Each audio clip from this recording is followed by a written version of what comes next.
आदाब, नमस्कार, सत श्री अकाल, केम छो। आप सबों का स्वागत क्राइम की कहानी सलमान के साथ।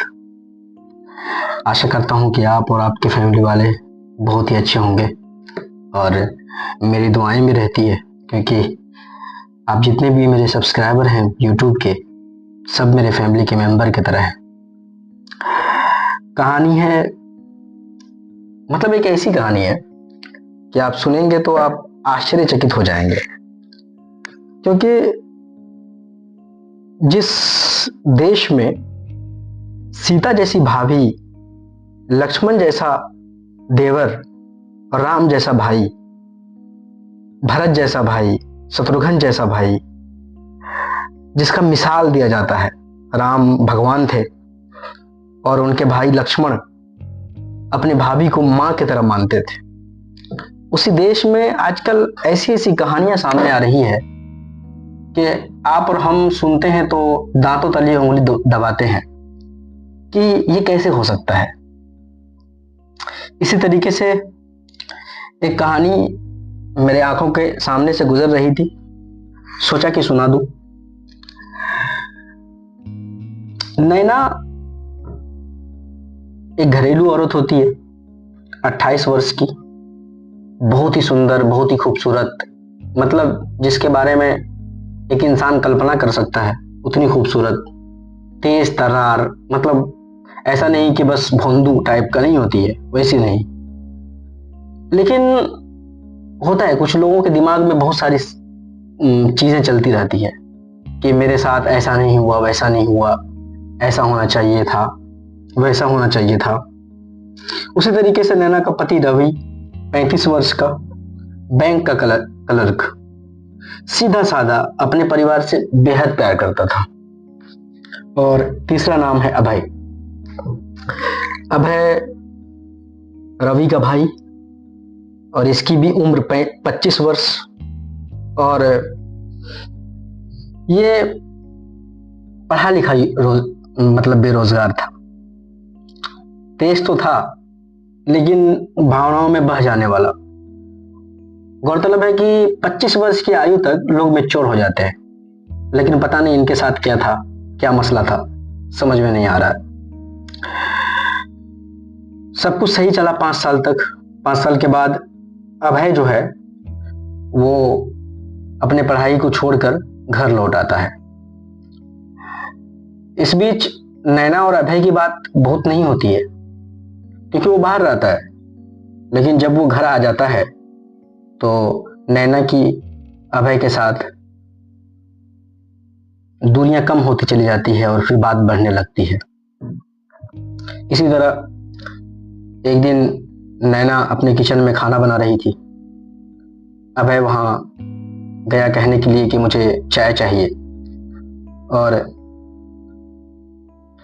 अभय नैना के बदन को देख लिया, मतलब नहीं बोलना चाहिए, अभय की नीयत ठीक नहीं थी और नैना की भी नीयत जो थी अभय के प्रति वो ठीक नहीं था। फिर बातें होने लगी, धीरे धीरे ये एक दूसरे के करीब आने लगे और करीब इतने आए कि रिश्ता का जो एक डोर होता है ना, उसको काट दिया इन्होंने। एक बंधन जो होता है उसको लांघ दिया और नैना अभय से प्यार करने लगी। इतना प्यार करने लगी कि जैसे कोई प्रेमिका अपने प्रेमी से प्यार करता हो। रोज नैना के लिए रवि जो है उनका पति बोझ बनने लगा। नैना उनसे नफरत करने लगी अंदर अंदर, लेकिन जाहिर नहीं करती थी। अभय को रोज कहती थी कि मैं तुमसे बेपनाह मोहब्बत करती हूँ और मैं नहीं चाहती हूँ कि रवि अब मुझे छुए, क्योंकि हम दोनों रिश्ते को आगे बढ़ा चुके हैं और वो चीजें कर चुके हैं जो भारतीय सभ्यता, भारतीय संस्कृति में, कोई भी संस्कृति हो, उसमें इजाजत नहीं देती। ये दोनों इतने आगे बढ़ चुके होते हैं। और अभय जो है वो उन्हीं के आसपास इर्द गिर्द मंडराता रहता है, क्योंकि उनको उनसे मोहब्बत हो जाती है और वो भी चाहता है कि वो नैना से शादी कर ले। लेकिन बीच में अरोड़ा था रवि।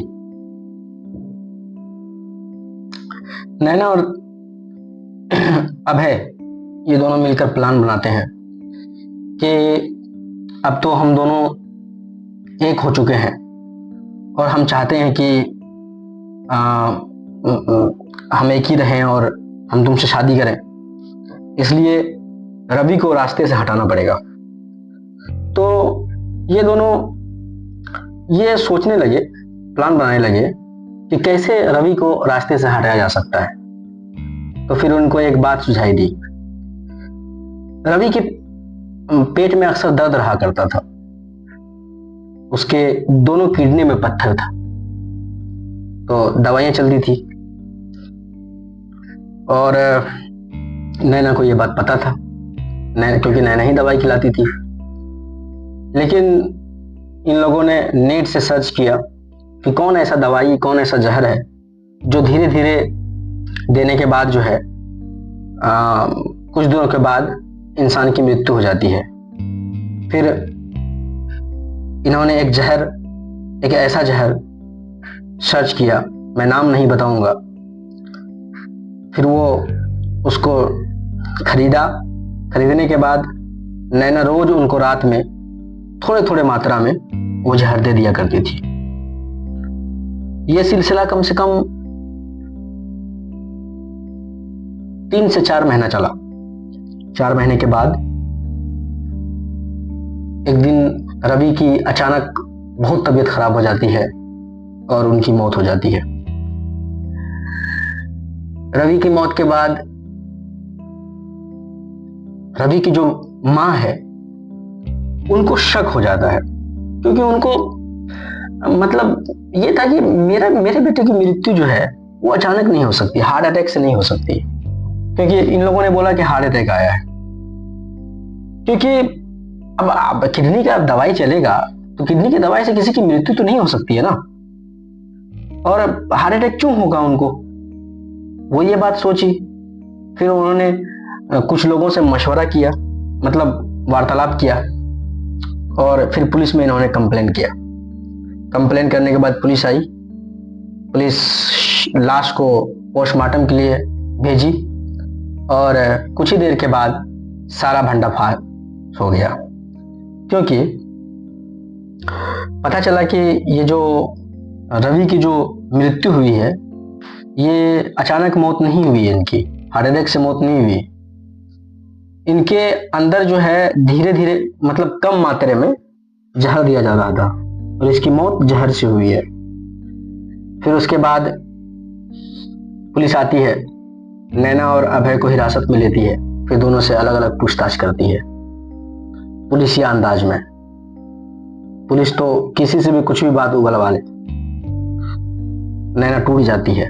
नैना कहती है कि मुझे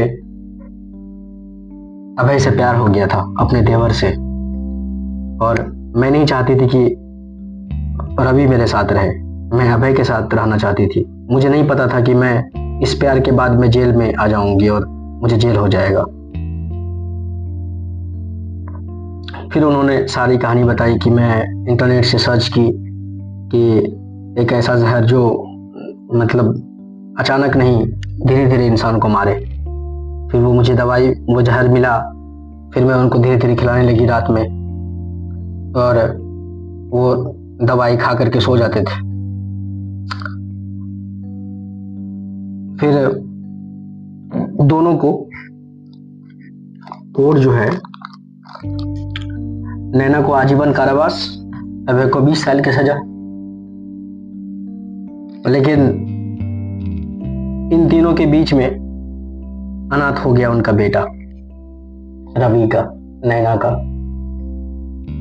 और अभी उनको उनके दादा दादी पाल रहे हैं।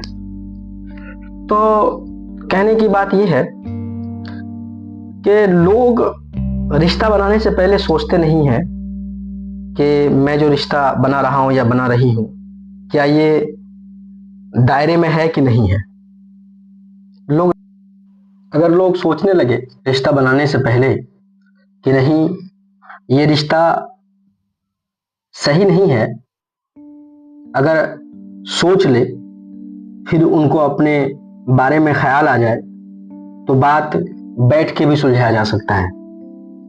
ऐसा नहीं है कि आप अगर किसी से शादी किए हैं तो आप उस रिश्ते में बंध गए।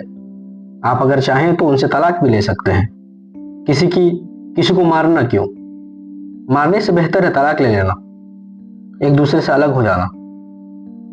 लेकिन बहुत सारी ऐसी खबरें आ रही हैं, जैसे कि लोग कैसे कैसे औरतें अपने शौहर को मार रही है, अपने पति को मार रही है, कैसे पति अपने पत्नी को प्रेशर कुकर में डाल करके मतलब पका देता है, सिझा देता है।